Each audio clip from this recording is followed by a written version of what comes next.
소통이 왜 중요합니까? 조직을 움직일 수 있는 방법은요, 소통이라는 방법밖에 없습니다. 많은 분들을 만날 때 소통에 대한 질문을 해봅니다. 이런 질문을 하죠. 왜 조직에서 소통이 중요합니까? 왜 조직이 항상 소통의 문제가 끊이지 않고 존재할까요? 우리 조직의 소통 문화는 건강하십니까? 또 왜 밀레니얼 세대와 소통이 어렵다고 그렇게 이구동성으로 이야기를 하실까요? 중요한 것은 뭘까요? 우리 조직은 도대체 그래서 무엇을 개선해야 합니까? 이런 질문을 던지면요, 어려워하십니다. 왜 어려워할까요? 너무 당연한 질문이고 너무 당연한 답이 나올 수밖에 없는 질문이기 때문에 어려워하시는 것 같아요. 다시 한번 말씀드리지만 설명할 수 없다면 모르는 것이다. 너무 당연한 질문에 대해서 설명할 수 없으면 이거 정말 큰 문제입니다. 코비드-19 그 사태 이후에요, 몇몇 기업에서 아주 희한한 일이 일어나갖고 뉴스를 쫙 깔았던 그런 사건들이 있었는데요. 뭐냐면 코로나 갑질 이슈였었습니다. 자, 임원분들이 조직원들한테 코로나 이슈들이 지금 심하니까 다들 주의해라. 만약에 지금 관리들을 잘못해갖고 코로나 감염이 돼갖고 회사 막 지금 난리가 나면 가만히 안 놔둘 거야. 뭐 인사조치할 거야. 이 상황에서 인사조치를 진짜 하겠다고 생각하시는 임원분들이 계시겠습니까? 강조하다 보니까 그런 단어를 쓰신 것이죠. 근데 요즘 보면 블라인드니 그런데 직원들이 뭐 워낙 이 소통이 많이 일어나니까 실은 이 어려운 가운데 우리가 일을 하는데 잘못하면 인사조치 한다 그래. 인사조치 그 글자만 딱 보고 직원들이 막 반감을 갖기 시작하면서 블라인드를 통해 갖고 막 회사를 성토하기 시작했습니다. 이게 일파만파 터져서 9시 뉴스란을 그냥 지배를 해버렸었습니다. 자, 이런 일이 왜 생겼을까요? 자, 이런 일이 있을 때 그 임원분한테 도대체 무슨 일입니까? 왜 이런 일이 벌어졌습니까? 물어보면 무슨 얘기를 하죠? 다들 내 의도는 그게 아니었는데. 자, 리더분들한테 중요한 것 중에 하나가요, 의도는 중요하지 않습니다. 어떤 결과가 나왔는지가 중요하죠. 그러니까 리더들이요, 어떤 결과가 나올지 그것도 예측하고 준비할 수 있어야 되겠죠. 자, 또 소통의 현장 다 보면요, 우리가 보고 도중에 윗분이 가만히 들으시다가 그래서 한마디로 얘기하면 뭔데요? 라는 질문을 받은 경우는 없으십니까? 또 우리 조직원들 막 지시 열심히 했는데요, 맨날 엉뚱한 결과만 가져와요. 야, 그럼 도대체 얘 도대체 왜 이래? 뭐 귀가 열린 거야? 뭐 도대체 넌 맨날 뭐 하니? 내 말을 도대체 뭘로 듣니? 이런 얘기도 나오긴 하지만 그 사람의 문제입니까? 지시하는 나의 문제입니까?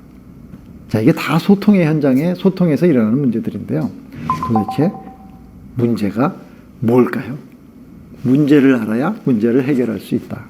자, 그러면 조직에서는요, 소통을 잘해 이렇게 해서는 안 됩니다. 조직에서는 소통을 효과적으로 하셔야 됩니다. 리더는 효과적인 소통의 전문가가 되어야 됩니다. 자, 그렇다면 다시 리더는 효과적인 소통이 무엇인지 알아야 합니다.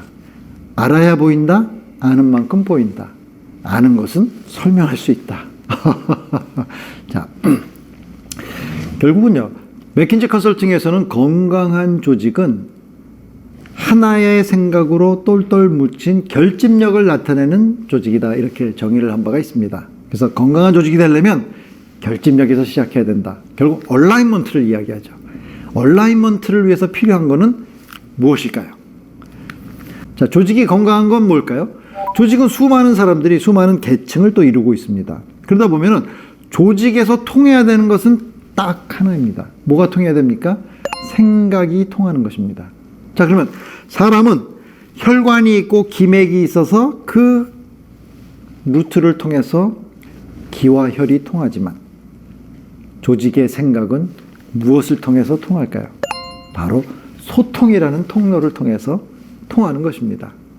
자, 그래서 조직이 효과적으로 소통하려면요, 이 소통이라는 이 통로가 제대로 열려 있어야 되는 것이죠. 그래서 소통이 중요하죠. 자, 그렇다면 그냥 소통을 잘해가 아니라 우리 리더들은 효과적으로 소통하는 조직을 만들어야 됩니다. 사전을 찾아보면 효과적이라는 말은요, 어떤 목적을 지닌 행위에 의해서 좋은 결과가 나타나는 것. 효과라고 하는 것은 결과와 연결이 되는 것이고요. 소통이라고 하는 것은 사물이 막힘없이 잘 통한다 이런 겁니다. 서로 잘 통한다 이런 뜻입니다. 그러니까 어떻습니까? 서로 잘 통해서 결과가 잘 나타난다. 이게 효과적 소통이겠죠. 그러면 효과적으로 소통이 되기 위해서는 조직이 상하, 좌우, 또 조직을 넘어서까지 대각선. 이게 잘 통해서 조직이 추구하는 목표를 달성할 수 있게 해야 됩니다.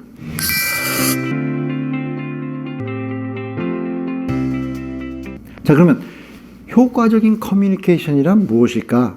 정의할 수 있어야 됩니다. 설명할 수 없다면 모르는 것이다. 그럼 효과적인 커뮤니케이션을 이렇게 생각해 보세요.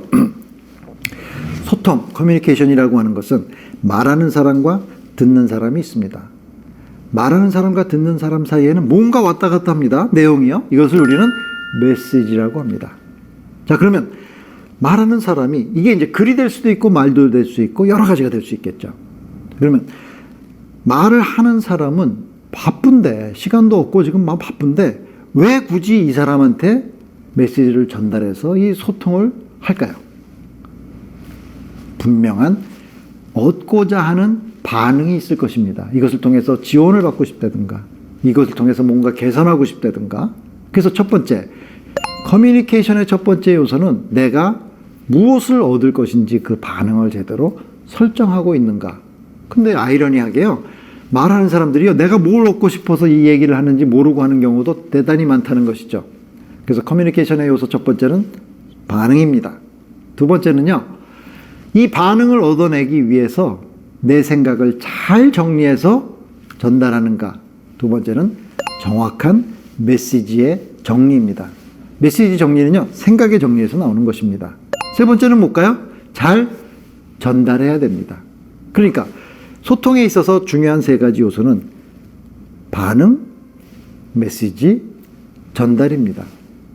그래서 이걸 하나로 묶으면요, 정확히 생각을 정리해서 제대로 전달해서 원하는 반응이 일어나게 한다. 이게 바로 효과적인 커뮤니케이션의 정의입니다. 결국은 내가 원하는 것을 얻어낼 수 있게 하는 게 효과적인 소통이죠. 자, 그러면 자, 반응은 전략적으로 결정을 하시고 이제 생각을 정리해야 됩니다. 생각을 정리한다는 것은 생각을 구조화하는 것입니다. 근데 여기서 이제 또 재밌는 질문 하나가요. 여러분은 생각을 하고 계십니까? 고민을 하고 계십니까? 아, 이거 참. 그럼 생각과 고민이 뭐가 다르죠? 생각이라고 하는 것은요, 프로세스와 프레임워크가 있는 것을 우리가 생각한다라고 이야기합니다.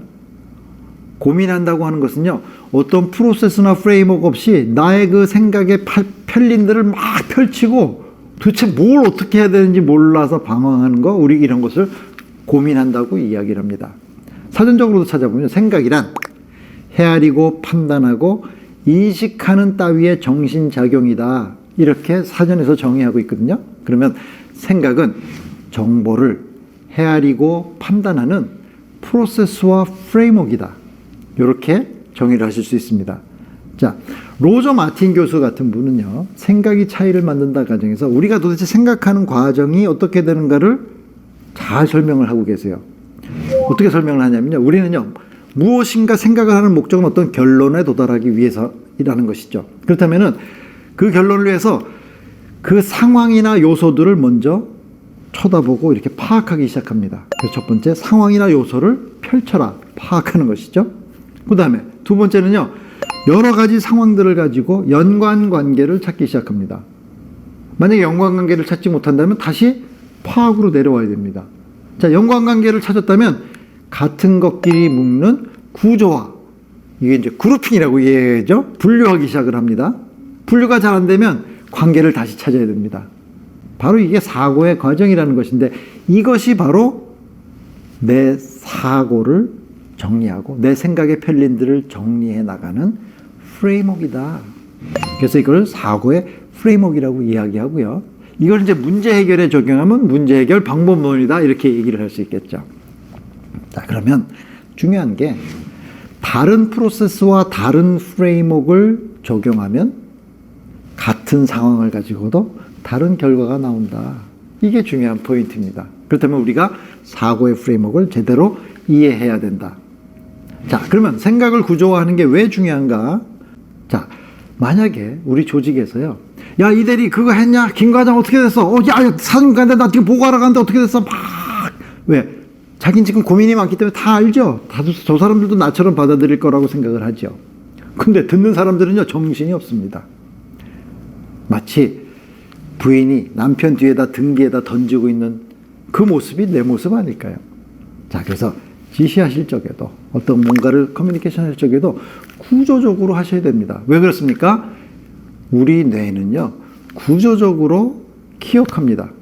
구조적으로 흔적을 남기고 구조적으로 다시 그 기억들을 찾아내기 시작하기 때문에 우리 뇌는 구조적으로 작동을 하고 이런 것을 논리적이다 이렇게 이야기합니다. 그래서 우리가 생각을 구조한다는 것은요, 논리적으로 구조한다는 말과 같은 것입니다. 자, 그러면 생각을 정리한다 하는 것은 곧 논리적으로 구조한다는 얘기입니다. 그러면 논리적으로 구조한다는 것은 무엇일까?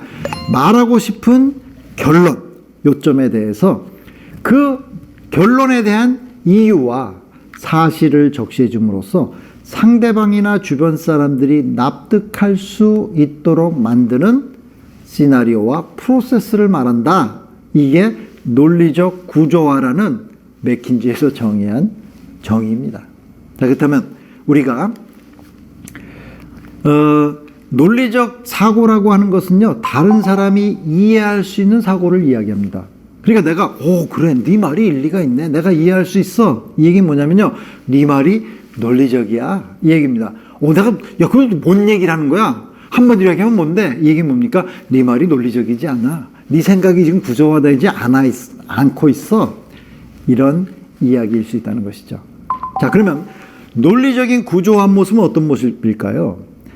맥킨지에서 오랫동안 글쓰기를 담당했던 바바라 민토라는 분이요, 그 30년 이상의 경험을 가지고 그 글쓰기를 가르쳤던 경험을 책으로 낸 논리의 기술이라는 책에서 보면요, 거기서 바바라 민토가 생각은 피라미드 구조로 정리해라 이렇게 이야기합니다. 여러분 아시는 것처럼 피라미드는 삼각형 구조로 돼 있죠.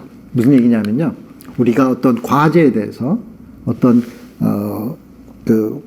무엇에 대해서 이야기하고자 할 때는요, 가장 먼저 결론을 이야기하고 그 결론을 뒷받침해주는 근거를 이야기하고 근거의 근거를 정확히 나타내주는 사실들을 적시해줘라. 그래서 사실과 그 사실들을 종합한 근거와 그 근거를 종합한 결론으로 이야기해야 된다. 무슨 얘기냐면요, 이야기를 할 때, 글을 쓸 때 피라미드 구조로 정리해서 이야기하고 글을 써라. 이메일 할 때, 프레젠테이션 할 때 이 얘기입니다. 그게 무슨 얘기냐? 결론부터 이야기해라. 결론을 이야기하고 근거를 이야기해주고 사실을 적시해주고 이런 방식으로 이야기해야 사람들이 그래서 그렇구나 라고 이해가 간다는 것이죠. 이제 여기서 여러분들이 또 하나 중요한 포인트 하나는 뭐냐면요, 이해와 동의는 다르다는 것이죠. 그런데 동의는 그 상대가 결정하는 것입니다. 뭐 여러 가지 이유 때문에 동의하지 못할 수는 있습니다. 하지만 이해라는 관문을 통하지 못하면 동의라는 목적지는 영원히 갈 수 없다는 것이죠. 동의는 상대의 결정사항이고 내가 해야 될 것은 상대를 이해시켜야 된다는 것이죠. 우리 소통의 많은 문제가요, 바로 이 이해를 제대로 시키지 못하는 데서 오는 거죠. 대표적인 게 뭡니까? 성과평가 같은 게 있죠.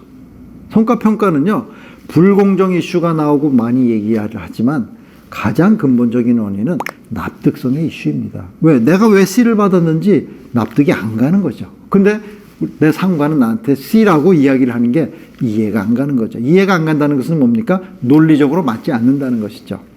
그래서 피라미드 구조로 이야기해라. 이 얘기는 무슨 얘기냐면, 조직에서 일하는 사람들은 항상 결론부터 이야기해라.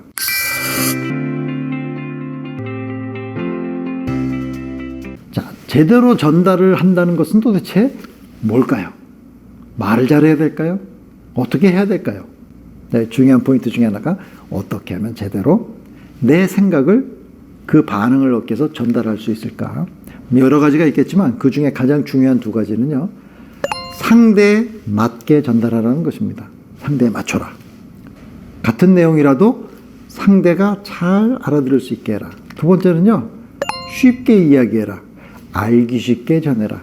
그래서 제대로 전달하기 위해서 가장 중요한 두 포인트는 뭐냐면 상대에 맞게 알기 쉽게 전해라. 자, 그럼 상대에 맞게 한다는 것은 뭘 얘기할까요? 손자병법에 이런 이야기가 있죠. 지피지기면 백전불. 우리가 이렇게 네모로 남겨놓으면요.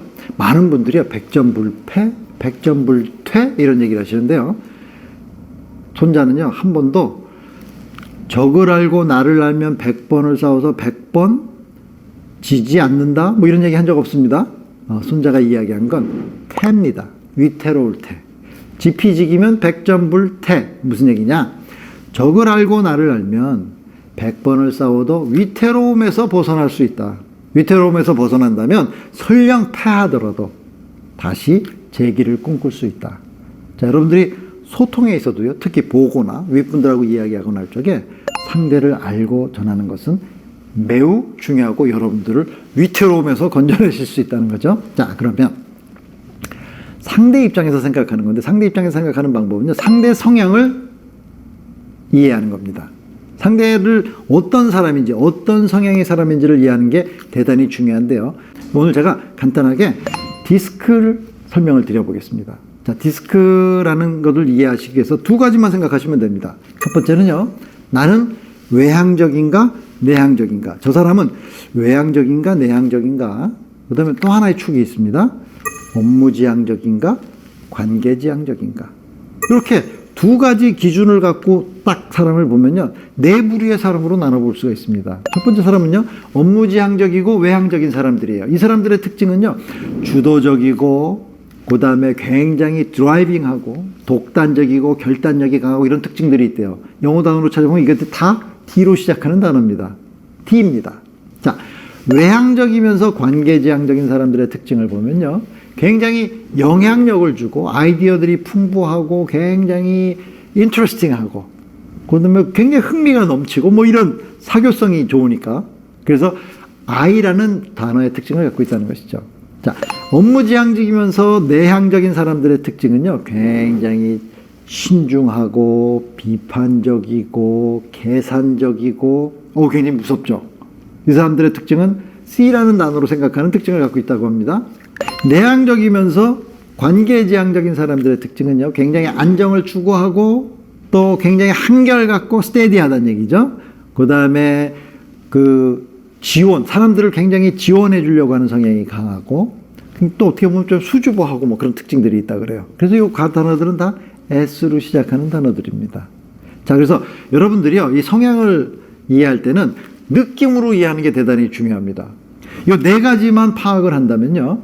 그래서 D, I, S, C. 그래서 D는 주도형인 사람이냐, I는 사교형인 사람이냐, C는 신조형인 사람이냐, S는 안정형인 사람이냐. 이렇게 네 타입으로 분류를 할 수 있다는 것이죠. 자, 느낌으로 갖는 게 대단히 중요합니다. 그래서 이제 중요한 것은요.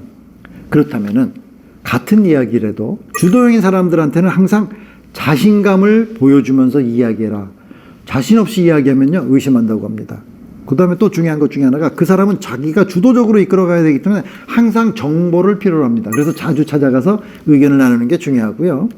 사교형 사람들한테는요. 이 사람들은요. 자기가 이야기했다는 걸 매우 중요하게 생각하는 것이고 그럼으로써 그 사람과 이렇게 연계되어 있다고 생각하기 때문에 평소에 자주 접촉하는 게 매우 중요하다. 그리고요.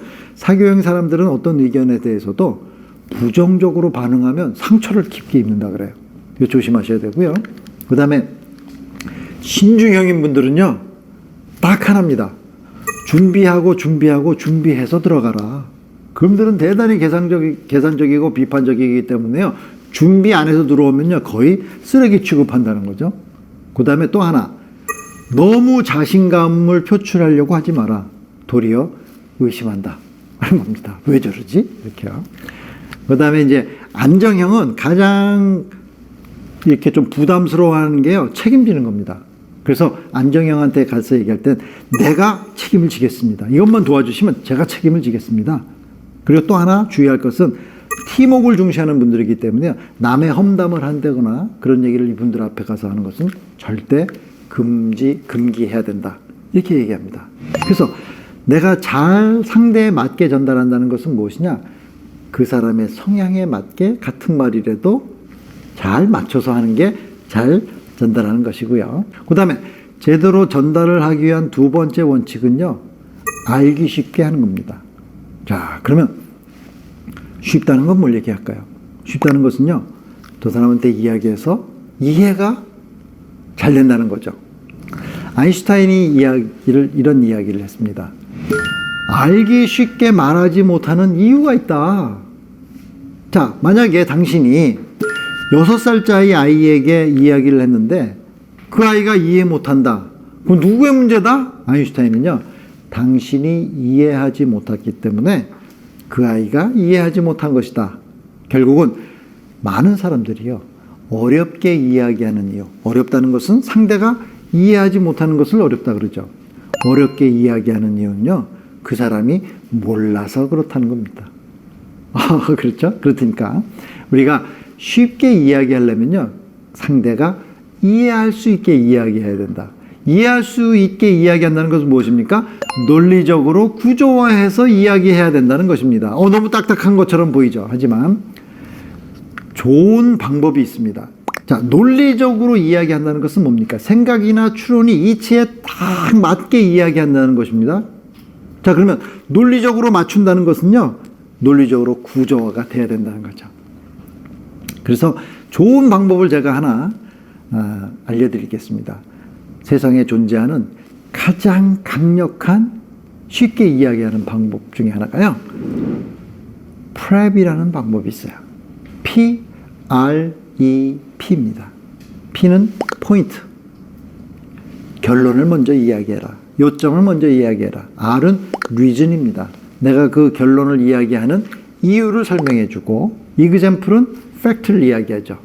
그 이유를 내가 이야기하는 팩트들을 적시해주고, 여기서 또 마지막 P가 있습니다. 이 P가 뭘까요?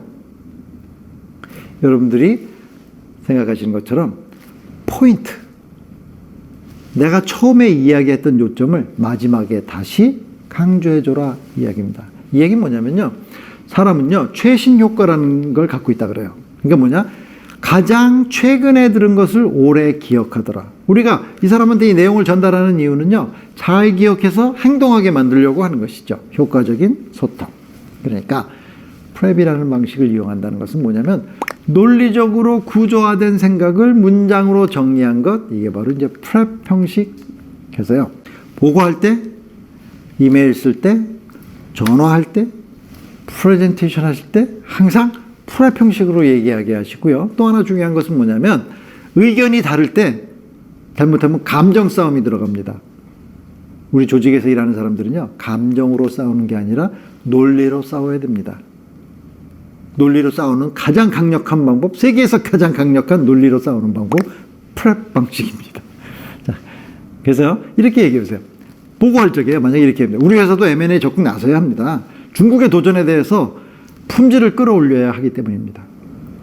맞는 이야기죠.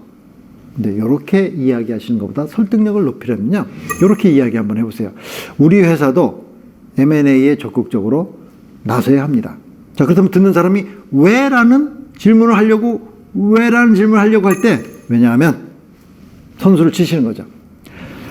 M&A야말로 리스크를 줄이고 핵심 역량을 외부에서 수혈할 수 있는 방법이기 때문입니다. 뭘 근거로? XX라는 컨설팅 회사에 따르면요, 글로벌 마켓에서요, 특히 우리 업에서요, 규모가 지금 2015년에는 대략 얼마 했는데요, 이게 2020년, 2025년에 가면 이렇게 커진다고 합니다. 그래서 M&A가 매우 중요합니다. 따라서 저희 회사도요, M&A에 적극적으로 고려해 볼 필요가 있습니다. 자, 우리 M&A 해야 됩니다. 이렇게 이야기하는 것보다, 그래, 필요하지. 보다 설득력 있게 M&A를 해야 된다는 결론과 요점과 왜 그런지 이유와 그 이유를 설명해 주는 데이터들, 팩트들, 그리고 다시 요점을 강조해 준다면 핵심이 명확하고 논리적이 되고 구체적이고 설득력을 높이는 아주 고급지고 훌륭한 보고가 될 것입니다. 자, 여러분. 소통을 위해서는 대단히 많이 요소들이 있을 것입니다. 그런데 대부분의 조직에서는요, 소통에 문제가 있다고 하면은요, 먼저 생각하는 것이 말하는 법입니다. 말하는 법을 어떻게 고치지? 그래서 스피치 쪽으로 신경을 많이 쓰시고요. 그 다음에 뭐 코칭 같은 데서는 경청 이런 이야기들 많이 합니다. 다 굉장히 중요한 것들입니다. 하지만 효과적인 소통이 제대로 되기 위해서는 더 근본적인 레벨로 내려가서 효과적인 소통의 정의에서부터 시작하셔야 됩니다.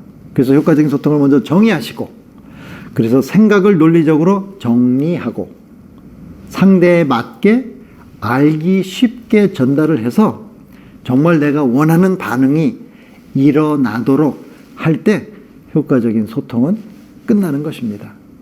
리더들이 이렇게 생각을 정리하지 못한다면 조직의 소통의 문제는요, 영원히 풀리지 않을 것입니다. 어떻게 하시겠습니까? 설명할 수 있는 것만이 내가 아는 것이다. 자, 효과적인 소통에 대해서 설명하실 수 있게 되시기를 바라겠습니다.